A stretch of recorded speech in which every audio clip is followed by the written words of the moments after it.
Bonjour, Lionel de la chaîne CycloGP pour une nouvelle vidéo consacrée à un événement qui s'est passé il y a 40 ans, le Grand Prix de Belgique 1981 sur le circuit de Zolder.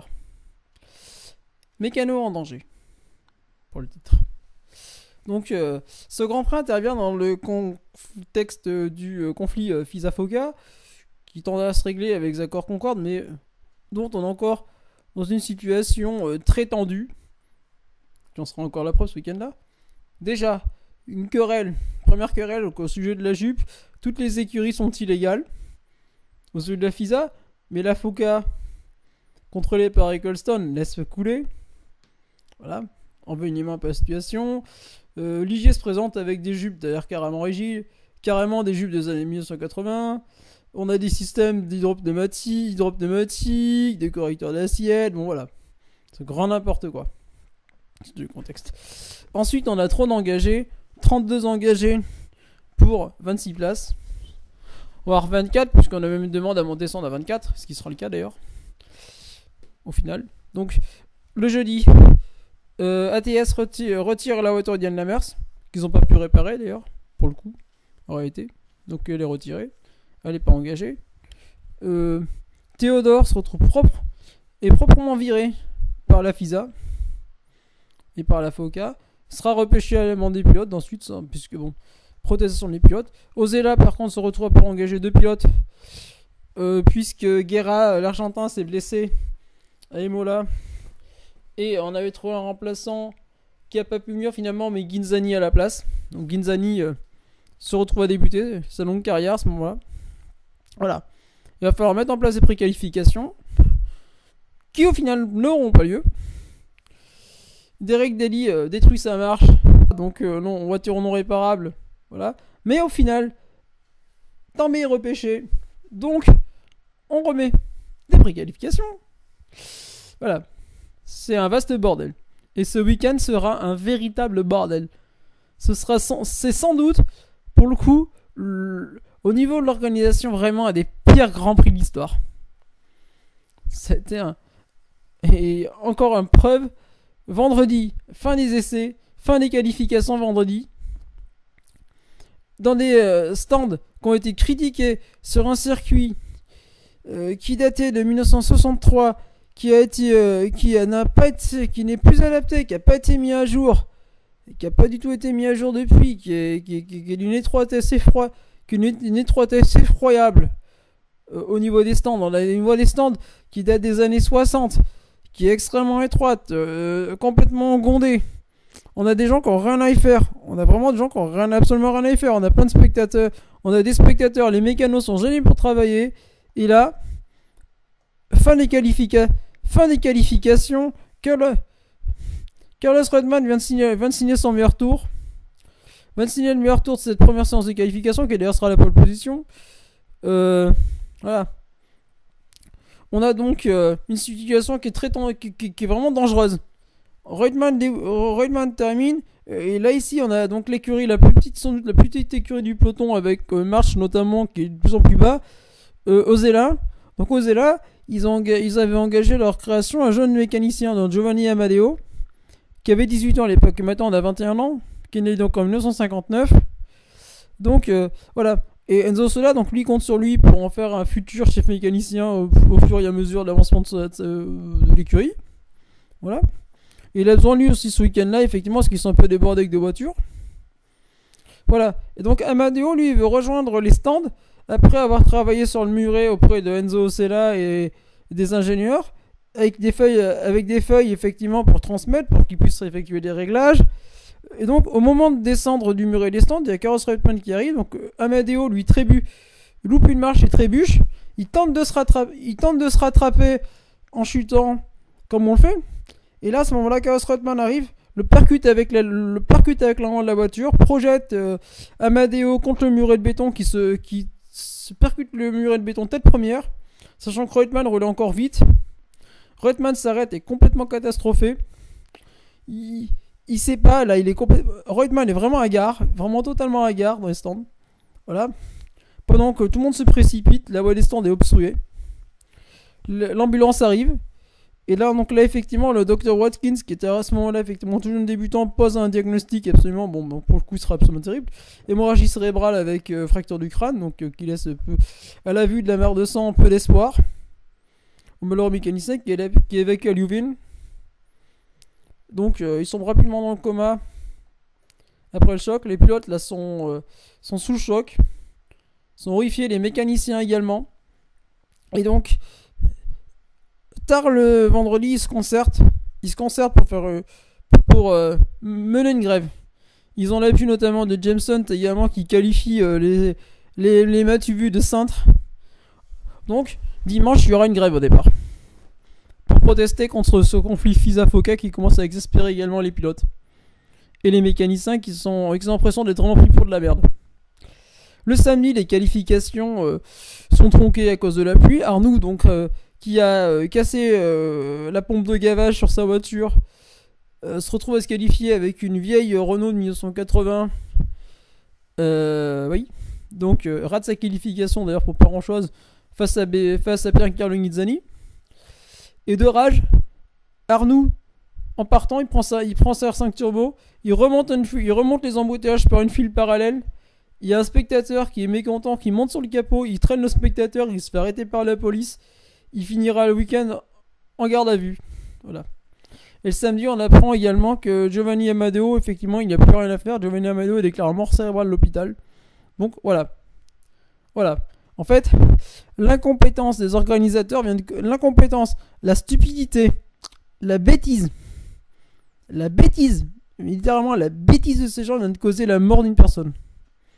Dimanche 15h, 15 minutes avant le départ. Parce que là aussi, on n'a pas d'horaire fixe au niveau des départs. Voilà. C'est le conflit FISA-FOCA. Effectivement, dans ce cas-là, ça a été un vaste bordel. C'est-à-dire que c'était un énorme bordel. Rien n'était coordonné, rien n'était fait. En plus, en cette période de tension, c'était encore plus de bordel. Ça mettait de l'eau sur le feu. Donc, départ 15h. Voilà.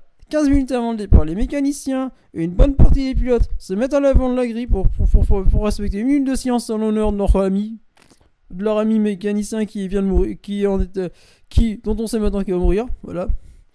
Gilles Villeneuve se pose en meneur parmi les pilotes avec son équipier Pironi, qui dénonce l'irresponsabilité à la télévision française, l'irresponsabilité de, comment c'est déjà, du pouvoir sportif. Voilà. Et donc, les pilotes menacent clairement d'une grève. C'est un avertissement. Les mécaniciens, eux, se mettent en grève, se posent à l'avant, travaillent comme ils ont travaillé avant et se posent. Voilà. Ils font un sit-in. Eccleston et les organisateurs demandent leur évacuation. Voilà, parce que bon, qu'est-ce qu'on veut. Voilà. Et d'ailleurs, j'ai retrouvé là une vidéo qui est assez intéressante où on voit effectivement les pilotes discuter, notamment Pironi, Villeneuve et Siegfried Storr qui parlent très bien français. Siegfried Storr, donc effectivement, les Italiens et les Italiens, les Français notamment, qui discutent entre eux pour savoir ce qu'on doit faire, pour savoir qu'est-ce qu'ils doivent faire, qu'est-ce qu'ils trouvent des solutions, comment ils peuvent exprimer leur colère. Donc ensuite, la grève elle continue, donc voilà, elle continue. Moment de lancer le départ. Au moment de lancer le départ, on a encore des mécaniciens qui protestent, voilà, notamment contre l'étroitesse de ces stands, notamment parce qu'en Osaka, Bransdal, sur pas mal de circuits, au Rarama par exemple, des stands très étroits, où c'est très dur de travailler. Voilà. Eux, ils refusent. Ils vont refuser désormais de venir sur ces circuits si on les écoute pas. Voilà. Donc les pilotes coupent les moteurs, pour éviter que les moteurs surchauffent d'ailleurs. En plus, on attend qu'il y aura juste 17 mai. Voilà. Le départ, lui, il va être donné finalement, comme prévu, à 15h15, dans une confusion la plus totale, mais une confusion totale. Et là, on a le second round qui se joue ici. Ricardo Patrese cale sur la grille. Lève la main pour que Derek Ongaro, le starter, annule la procédure de départ au moyen de feu orange. Voilà. Pour qu'on puisse ramener sa voiture ou démarrer sa voiture. Voilà. Donc, ici, ce produit, encore un truc qui est absolument impensable. Bernie Ecclestone notamment, et les patrons d'écurie, et de Colin Champagne notamment, et de Frank Williams, le départ est donné. Malgré... on risque ici de voir une voiture percuter la Rose, s'envoler dans le restant, provoquer un nouveau drame. Mais à ce moment-là, donc on a un jeune mécanicien, David Lequette, qui saute sur la grille avec un démarrage pneumatique à la main pour essayer de faire démarrer la Rose de Patrese. Et on a un commissaire ici qui signale la voiture avec un drapeau jaune. Les voitures évitent comme elles peuvent le balai là. Mais Siegfried Storr arrive ici, percute la voiture de son coéquipier avec le malheureux mécanicien qui se retrouve par terre. Ouais, qui se retrouve par terre. Donc le mécanicien est un... Lui, il sort de sa voiture, il pense avoir tué le mécanicien, il est complètement hagard, il est complètement agité.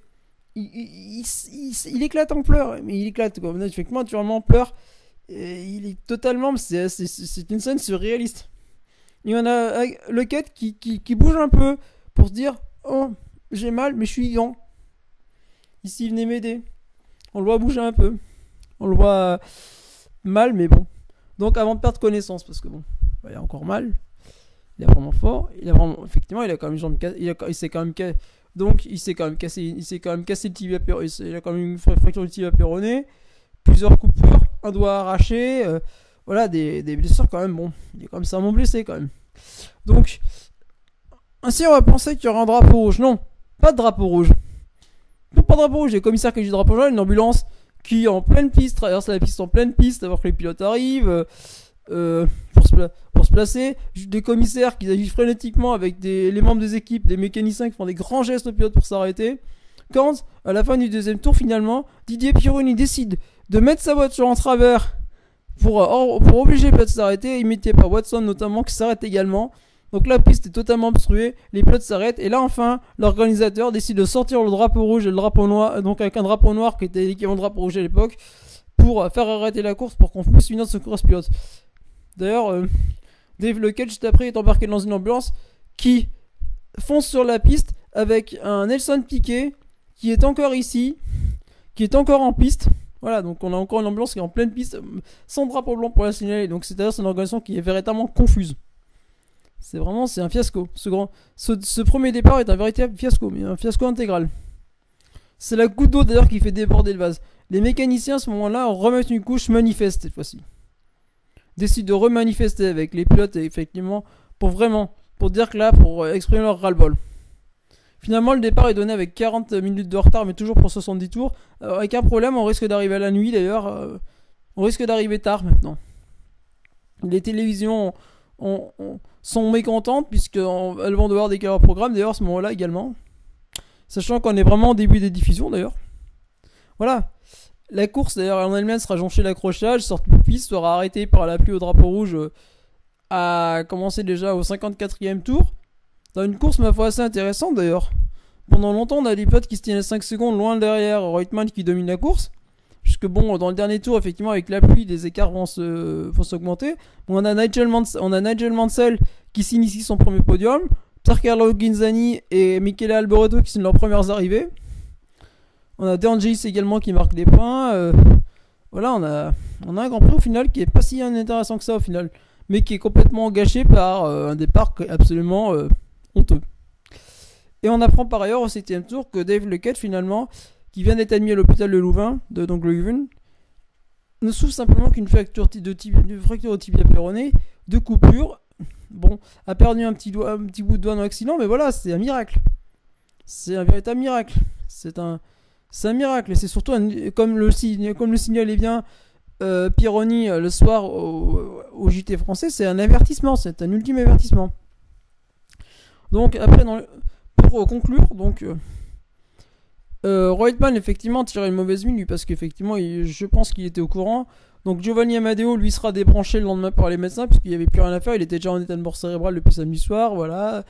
Mais par contre Dave Lequette lui va continuer, fera une carrière chez Lola, puis chez Simtech pendant une quinzaine d'années en Formule 1. Après avoir débuté dans chez Shadow, lui à l'époque il avait débuté en 70 chez Shadow, avant de finir sa carrière il y a assez peu de temps, il y a 4-5 ans aux États-Unis en WeForTech, effectivement, et il a été imité par son fils. Son fils Marc, lui, travaille chez Alpine comme spécialiste des boîtes de vitesse depuis 2002. Voilà. Donc voilà, bon, après, moi, je vais vous mettre l'incident vu par Dave Lequette. Donc lui, il raconte effectivement le week-end.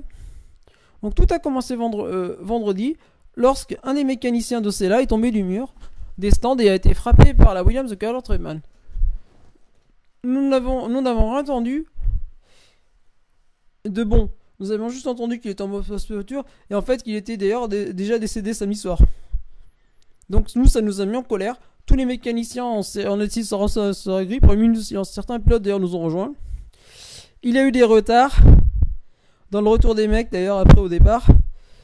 Donc c'était vraiment compliqué. Normalement nous retournions au garage, mais nous sommes restés sur le bord des stands. Et Ricardo ici a calé sa voiture. Ce qui ensuite s'est passé a choqué tout le monde. Car il était évident que les officiels de la course ne m'avaient pas vu sauter pour aller redémarrer le phare dans le détresse de Ricardo. Donc j'ai sauté par-dessus le mur avec le démarreur, puis la course est passée au vert. Ziggy Stoll a pris un écart et a couru directement vers moi et vers Ricardo et moi et m'a percuté. Je me souviens pas vraiment de l'impact, je me suis réveillé à l'hôpital. J'ai eu de la chance de survivre, bien que gravement blessé. J'ai été assez battu. Voilà, j'ai eu une jambe cassée, un bras cassé, et j'ai perdu un bout du petit doigt. Voilà, ensuite. J'ai passé quelques semaines à l'hôpital en Belgique. Je suis retourné ensuite en Angleterre. Après quelques semaines, ils m'ont ramené au stand avec des béquilles. Ils m'ont dit qu'ils voulaient que je revienne pour la prochaine course pour aider les gars à remonter le moral. Mon doigt est un peu endolori les matins froids d'ailleurs, dans le Connecticut en ce moment. Mais c'est vraiment le seul effet secondaire. Et bien que je pense que j'ai aussi eu des lésions cérébrales parce que toutes ces années-là, je joue toujours un peu avec ça, à ce jeu. Effectivement, donc il explique aussi quelques pertes de mémoire, bon, ce qui est un peu normal quand même. Mais bon, effectivement, c'est un véritable miraculé, Dave Lequette. Mais c'est surtout le témoin d'un week-end qui a été, mais oui, sans doute, je pense, avec Brands Hatch 1986 et Österreichring 87, le pire départ qu'on ait vu en Formule 1. Et qui, pour le coup, apportera de gros changements, mais malheureusement, après un nouveau mort sur un incident pareil, c'est-à-dire Riccardo Paletti l'année suivante. C'était donc Lionel, donc pensez à vous abonner, à mettre des pouces effectivement, à aller consulter ma seconde chaîne, ma chaîne principale Cycloverne d'ailleurs. Je viens de sortir une vidéo d'ailleurs sur Outer Weightland là récemment. Donc voilà, ça peut vous intéresser je pense. Donc bonne soirée et au revoir.